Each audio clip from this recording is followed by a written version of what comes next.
Alytaus gido video peržiūros perkopė 1 milijoną. Alytaus gidas – populiariausias portalas Dzūkijoje.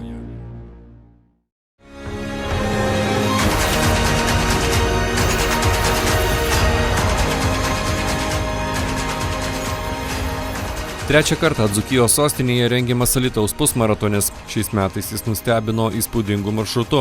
Ilgiausią 21 km distanciją pasirinkę bėgikai turėjo galimybę bėgti vaizdingomis Alytaus vietomis, kaip akcentą organizatoriai įvardina 4 Alytaus tiltus.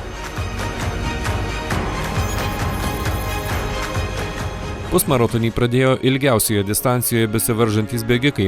Čia buvo galima išvysti Rio de Janeiro olimpinių žaidynių dalyvę alytiškę Vaidą Žūsinaitę. Startą davė Alytaus miesto meras Vytautas Grigaravičius.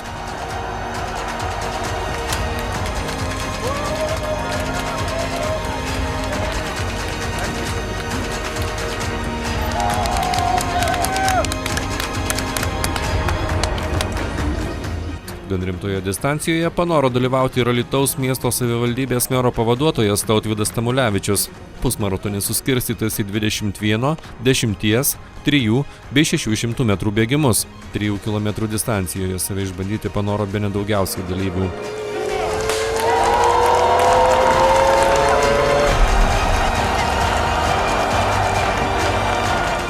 Nors oras ir nebuvo itin palankus bėgimui, visi dalyviai finišą pasiekė, jiems įteikti medaliai.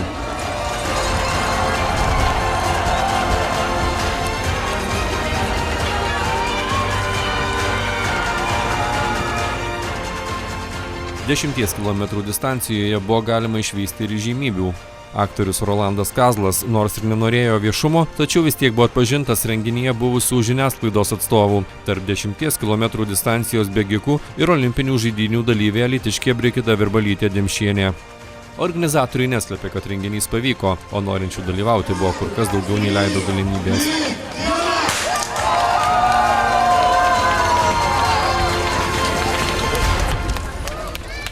Pats renginys savo logistika yra pakankamai sudėtingas, todėl kad visi dalyviai buvo vežami ir parvežami iš finišo vietos autobusais. Todėl mes turėjome iš anksto pasiruošti ir todėl uždarėme registraciją šiek tiek anksčiau. Ir manau, kad kitais metais dar elgsimės panašiai, todėl kad tokio pobūdžio, tokios logistikos bėgimus reikia planuoti ir reikia tiksliai žinoti dalyvių skaičių. Pusmaratonis finišavo ant Alytaus 1000-mečio tilto. Kiekvienas įveikęs sėkmingai 21, 3 ir 10 km distanciją gaus atminimo medalius.